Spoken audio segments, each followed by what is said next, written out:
Hi, welcome everyone. Thank you so much for joining me. My name is Susan White. I'm an attorney at the law firm of Benish, Friedlander, Copeland and Arnoff in Cleveland, Ohio, and my practice focuses exclusively on construction law.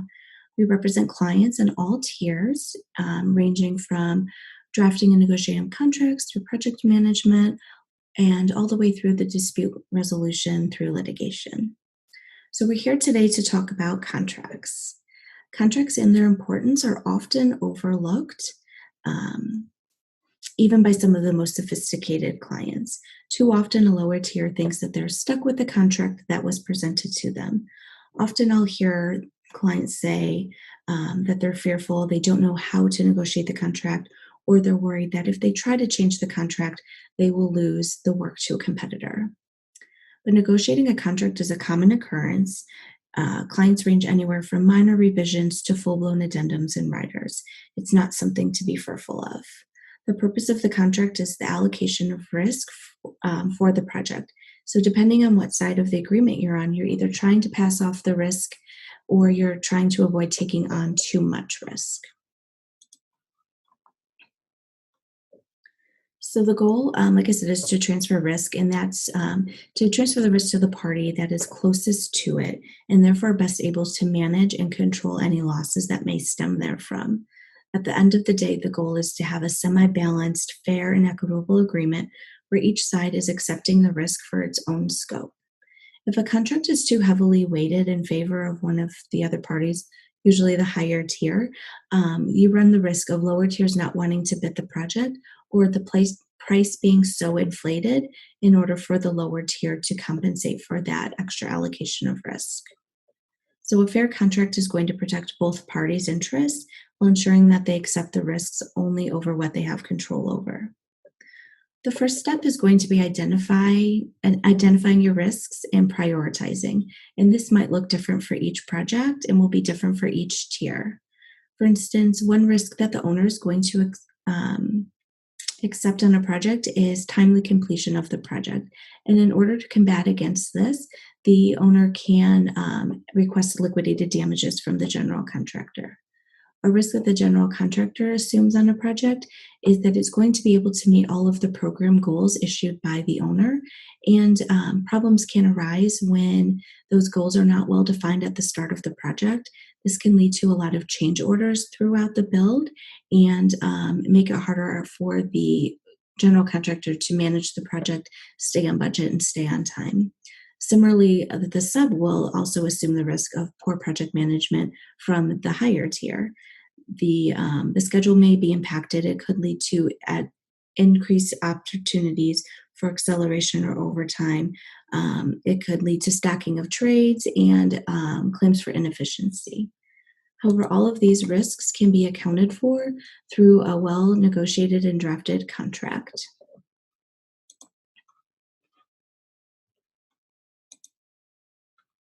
So, as an attorney, I like to tell people that I'm kind of a doomsdayer. I like to point out what could go wrong in order to help open one's eyes as to why negotiating a fair and balanced contract is important. So, I wanted to point out this one example that does highlight this, and it also does discuss the necessity of having a fair schedule and the importance of notice requirements. So, this comes from a case out of Connecticut in 2015. It was brought by an electrical subcontractor against a general contractor. The electrical sub was bringing claims for labor inefficiencies from what they alleged was the general contractor's mismanagement of the project. The main claim was that the schedule was not properly managed. The subcontractor had to perform work in a piecemeal fashion, jumping around from section to section and not in a straight production installation. At the time of filing, the subcontractor quantified its claims as being $1.1 million. dollars. However, the general contractor was quick to jump on and defend. They pointed out, and the court ultimately did agree, that the plain language of the subcontractor was actually in the general contractor's favor, that the general contractor was contractually allowed to do all that it did. So, here are a couple of the contract clauses that the subcontractor did agree to. The contract gave the general contractor all power over scheduling and sequencing. The general contractor could order overtime and acceleration at no cost to the subcontractor. There was a no damages for delay clause, and the contractor, I'm sorry, there we go. The contract did explicitly state that there was a no guarantee for continuous work. So all of these contract clauses quickly cut down the subcontractor's claims. The court ruled that the general contractor did have did have the right to do all that it did in this case with the schedule management, and it dismissed all of the subcontractors' claims based on the written language of the contract. So this just shows and illustrates how a one-sided contract could really have detrimental effect to a subcontractor. And in the same case, the subcontractor did have a second claim for extra work on the project that it claims it wasn't compensated for. So this is where the notice provision comes in. Um, the notice provision of the contract did state that a written notice needed to be given within 7 days following the occurrence of any claim. And so the general contractor defended this claim, stating it never received a formal written notice for the subcontractor, and the court agreed. Well, the subcontractor did give verbal notice on several occasions, and it did state in meetings that a future written claim would be forthcoming. Nothing ever was received. The court held that the constructive notice of the verbal comments was not enough to qualify as a written notice as required under the contract. So this case just kind of illustrates the importance of negotiating your contract, the importance of following through on the contract provisions, because in this case, unfortunately, the subcontractor had inherently waived $1.1 million of claims. And another thing I like to counsel clients on is that you need to know the jurisdiction of where the project is located. Each state has different laws, and the enforceability of contract terms is going to be different state by state. So you need to know what is going to be inherently unenforceable in that state while you're negotiating the contract and throughout your project administration.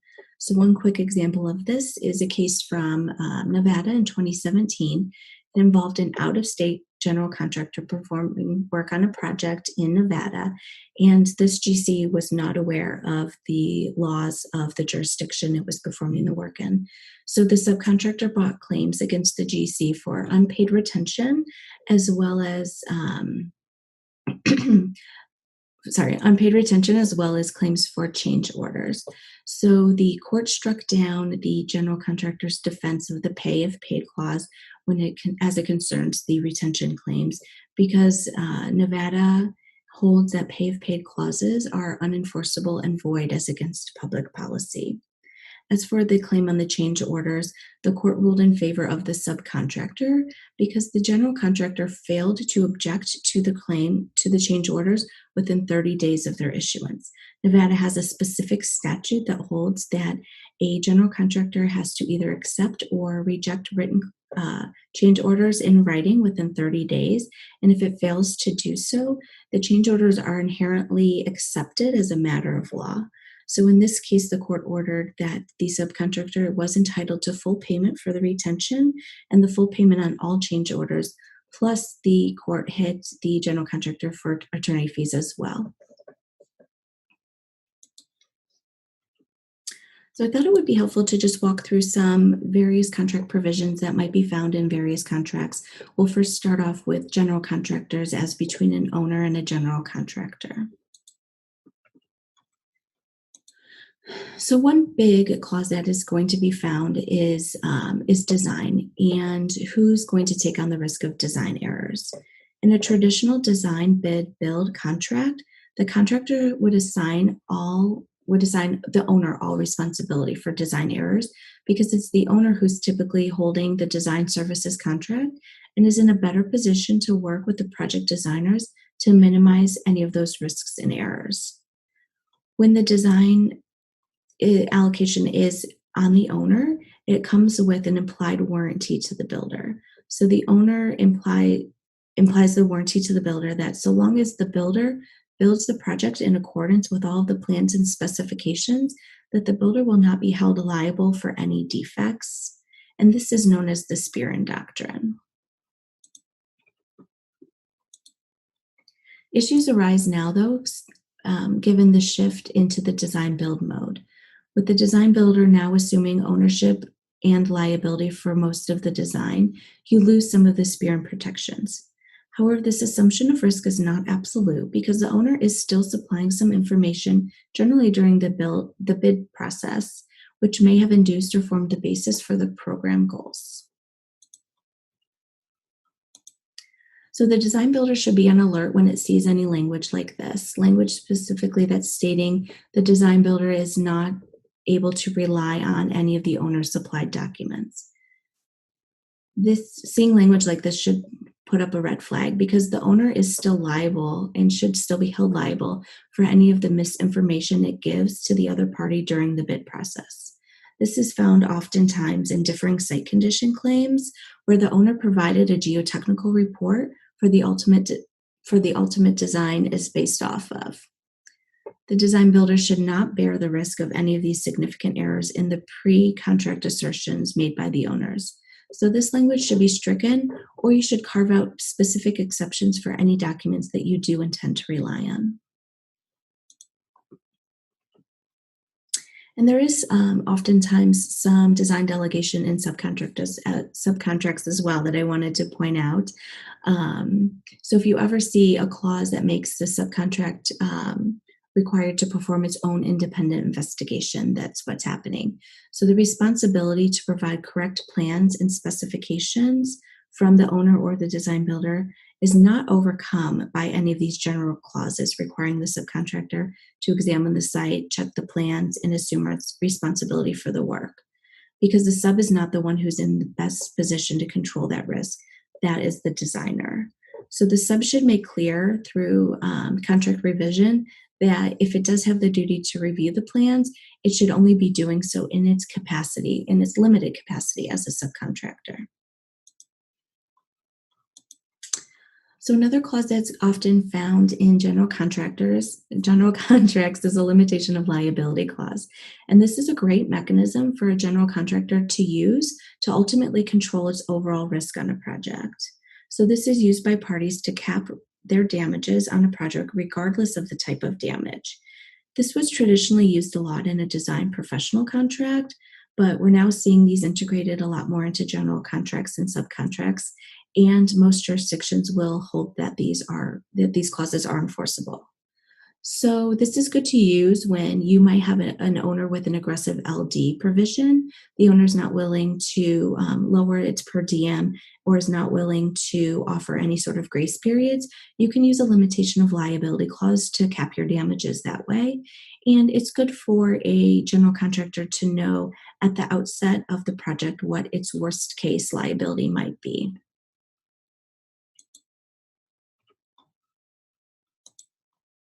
And then the last provision we're going to discuss from the general contract side is the ownership of documentation. So this is found in contracts where there is a design component, if it's design build, design assist, or just some minor design work under a general contract. So the owner wants to make every effort to retain ownership and control over the plans and specifications for the project, which would include copyrights, because lack thereof would have a major consequence to the owner. For instance, if there's a delay of the project for an extended period of time, and also the owner wants to be able to use the design specs for future remodeling of the project. This also does come into play if there's ever an instance where the design builder needs to be replaced. The owner needs to retain ownership and use of the documents to use with its new contractor in order to complete the project. So we recommend that the design builder protect its interests in clauses like this by making its submission of the copyright to the owner contingent upon the owner's actual payment of any and all funds and its satisfaction of any other obligations that might kind of come into play. So next we'll jump over and discuss some provisions from subcontract agreements between a general contractor and a sub. So first are flow down clauses, which incorporate the terms of the general contract into the subcontract. They bind the subcontractor to the general contractor in the same way that the general contractor is bound to the owner and the prime. These flow down provisions are generally enforceable, though some jurisdictions will deem them unenforceable if they're too broad. So, a best practice that we recommend, oops, sorry about that. Let's go there. Okay. We recommend limiting these flow downs only to uh, clauses that are directly involving the subcontractor's work. So we see here, we added the language only to the extent applicable to the subcontractor's work. We also recommend making these provisions reciprocal in nature. So the subcontractor should be able to benefit from all of the provisions that the general contractor has against the owner through the prime contract as well. And we also recommend that there be some sort of precedence language. It doesn't have to be specifically in this clause per se, but the agreement somewhere should make clear that the subcontract is to take precedence over any direct conflicting language that could be found in the prime contract. And this is necessary just so that the parties, the subcontractor, has clarity as to what terms are controlling this project.